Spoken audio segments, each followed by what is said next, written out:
গতকাল রাতে আমি তাকে দেখেছিলাম। I saw him last night. I saw him last night এর অর্থ হলো গতকাল রাতে আমি তাকে দেখেছিলাম। আমি অবাক যে সে কেন এটা করেছিল। I wonder why he did that. I wonder why he did that এর অর্থ হলো আমি অবাক যে সে কেন এটা করেছিল। আমি আমার বাড়ির কাজ করেছিলাম। I did my homework. I did my homework আমি আমার বাড়ির কাজ করেছিলাম। আমি এখনও আমার লাঞ্চ খাইনি। I did not it my lunch yet. I did not it my lunch yet. তিনি বাইরে যাননি। হি did not go out. He did not go out তিনি বাইরে যাননি। সে কিছুই বলল না। He did not say anything.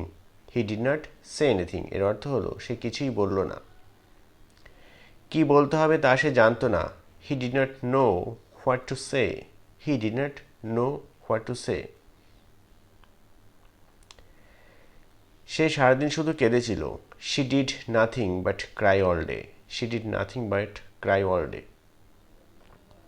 সব খেলোয়াড়রাই তাদের সেরাটা দিয়েছিল। All the players did their best.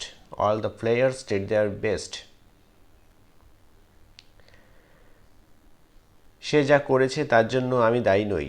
I am not responsible for what he did. I am not responsible for what he did এর অর্থ হলো সে যা করেছে তার জন্য আমি দায়ী নই। Thank you.